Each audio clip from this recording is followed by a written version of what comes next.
నమస్తే అండి. నేను మీ doctor Raghuteja, laser and laparoscopic surgeon, Onus robotic hospital. ఈ వీడియోలో అంబెలికల్ హెర్నియా అంటే ఏంటి? ఎందుకొస్తుంది? ఎలా ట్రీట్మెంట్ చేసుకోవాలి?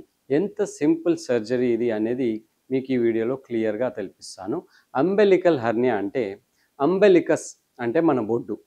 సో, ఇది మన బొడ్డు. ఈ బొడ్డు దగ్గర స్వెల్లింగ్ వస్తే, వాపు వస్తే దాన్ని అంబెలికల్ హెర్నియా అంటాం. సో నార్మల్లీ బొడ్డు అనేది ఒక వీక్ పాయింట్, మన బాడీలో ఒక వీక్ పాయింట్. ఈ వీక్ పాయింట్ కొంచెం సైజ్ పెరిగింది అంటే, ఆ డిఫెక్ట్ సైజ్ పెరుగుతుంది అంటే అప్పుడు అందులోకి వెళ్ళి లోపల ఏదైతే ఇంటెస్టైన్ ఉంటుందో, మన పొట్టలో ఇంటెస్టైన్ ఉంటుంది, ఫ్యాట్ ఉంటాయి. ఈ ఫ్యాట్ కానీ ఇంటెస్టైన్ కానీ వెళ్ళి అంబెలికస్ దగ్గర ఇరికితే ఆర్ స్ట్రక్ అయితే దాన్ని సో ఇలా మీరు ఈ ఈ ఈ ఇమేజ్లో చూడొచ్చు.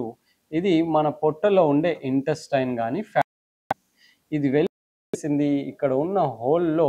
ఇది అంబెలికల్ ఏరియా అన్నమాట, లోపల నుండి. సో ఇది మేము కెమెరా వేసి చూస్తాం. చూసినప్పుడు ఇలా వెళ్ళి స్ట్రక్ అవుతుంది ఇక్కడ.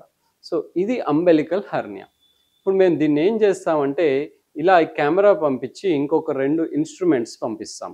ఎక్కడ బొడ్డు ఏదైతే ఉందో దానికి కొంచెం కింద కానీ సైడ్లో కానీ ఒక 1 సెంటీమీటర్ ఇన్సిషన్ ఇచ్చి, ఇంకా 2 పక్కలో 0.5 సెంటీమీటర్స్ కట్స్ చేస్తాం.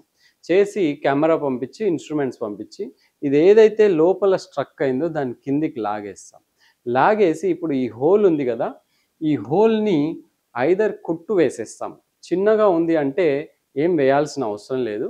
సైజ్ పెద్దగా ఉంది అంటే దాన్ని స్టిచ్ వేసేస్తాం. స్టిచ్ వేసేసి ఇలా సర్క్యులర్ మెష్ కానీ లేదా స్క్వేర్ టైప్ మెష్ కానీ ఉంటాయి. సో ఇలాంటి మెషెస్ అన్నమాట. ఈ జాలిని వేసేసి ట్యాకర్స్ సహాయంతో దాన్ని ఫిక్స్ చేసేస్తాం. ఇవి ట్యాకర్స్. సో ఇలా ఒక గన్ ఉంటుంది, ఆ గన్తో ఈ ట్యాకర్స్ని ప్లేస్ చేస్తాం అన్నమాట. అప్పుడు మెష్ కింద పడకుండా మంచిగా దానికి స్ట్రక్ అయి ఉంటుంది ఈ అంబెలికస్కి. దీనివల్ల ఏమవుతుంది, ఇక్కడ ఉన్న హోల్ ఏదైతే ఉందో ఈ హోల్ క్లోజ్ అయిపోయింది ఈ మెష్ ద్వారా. ఇంకోటి లోపల ఉన్న ఇంటెస్టైన్ వెళ్ళి ఇక్కడికి వెళ్ళి స్ట్రక్ అయ్యే అవకాశం లేదు. ఎందుకు? ఇది ఒక డోర్ లాగా కాపాడుతుంది. క్లోజ్ అయిపోయింది కాబట్టి మళ్ళీ వెళ్ళి ఇంటెస్టైన్ ఇందులో స్ట్రక్ అయ్యే అవకాశం లేదు. సో రికరెన్స్ అంటే మళ్ళీ వచ్చే ఛాన్స్ కూడా ఉండదు. సో ఇది laparoscopic umbilical hernia mesh repair యొక్క ఇంపార్టెన్స్. ఇంత సింపుల్ సర్జరీ ఇది ఒక ½ an hour to 1 hourలో అయిపోతుంది. చిన్న చిన్న కట్స్ ఉంటాయి, మీకు సర్జరీ అయినట్టుగా కూడా తెలీదు. దీంతో పాటు మళ్ళీ మళ్ళీ రాకుండా కూడా మీరు కాపాడుకోవచ్చు. సో ఇది ఇలాంటి ప్రాబ్లంతో సఫర్ అవుతున్న వాళ్ళు అంబెలికల్ హెర్నియా ఎనీ టైం మీరు నన్ను రీచ్ అవ్వచ్చు. ఇదే సర్జరీని రోబోటిక్ ద్వారా కూడా చేస్తాము. అవి నెక్స్ట్ వీడియోలో చెప్తాను.